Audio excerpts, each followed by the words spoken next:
Hello বন্ধুরা, তোমাদের পড়াশোনা কেমন চলছে? আমি যেখানে প্রতিদিন দুপুরবেলা পড়াশোনা করতে যাই, আমাদের গ্রাম ছেড়ে একটু দূরে, বাড়ির পাশেই 200 মিটার দূর হবে। ওখানে একটা নদী আছে ওই দিকে, সামনেই। তো গেছিলাম, সাইকেল নিয়ে আমি যাই প্রতিদিন।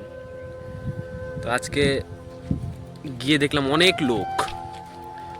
লোক আছে ওখানে। আজকে পড়া যাবে না, জায়গাটা একদম বুকিং করে নিয়েছে ওরা নদীতে। তাই বাড়ি চলে যাচ্ছি, বাড়ি গিয়ে আজকে পড়তে হবে। তোমাদের সবার পড়াশোনা সবাই ভালো চলছে তো?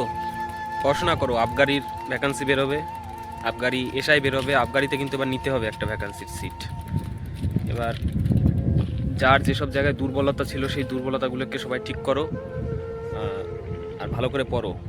আমি বাড়ি ছেড়ে একটু দূরে যাই পড়াশোনা করতে, ওই নদীর ধারে। একা একা নিরিবিলি জায়গায়, কেউ থাকে না, একদম ফাঁকা। বাড়িতে দুটো বাচ্চা আছে, তো ওই একটা ছোট বোন আছে, একটা ভাগনা আছে, ডিস্টার্ব করে। ওই জন্য দুপুরবেলা অঙ্ক করার জন্য, শুধু অঙ্ক করি, দুপুরবেলা অঙ্ক করার জন্য খাতা কলম নিয়ে চলে যাই নদীর ধারে। ওখানে গিয়ে একদম গাছের তলে বসে শান্ত মতো, কেউ থাকে না, একদম ফাঁকা, ওখানে গিয়ে পড়াশোনা করি। আর তোমরাও ঠিকঠাকভাবে পড়াশোনা করো। আমাদের তো একটা খারাপ খবর যে কলকাতা পুলিশের যে রেজাল্ট, সেটা তো এখন বেরোবে না, ওটা বলছে ভোটের পর। জীবনে কে চায় না বলো সফল হতে? সবাই চায়।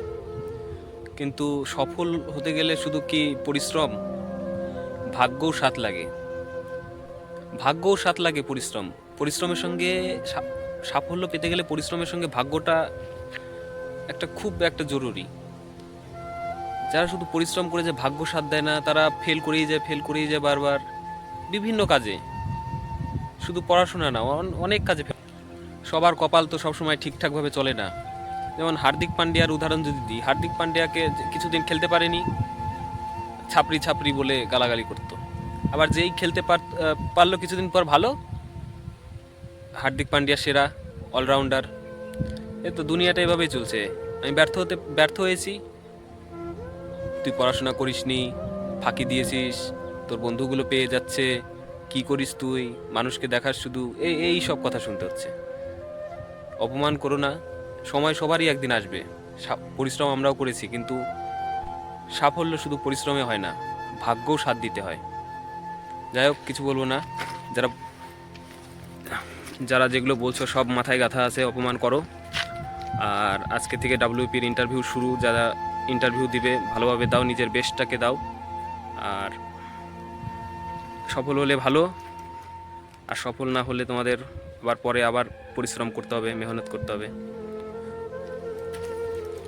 অল দ্য বেস্ট সবাইকে।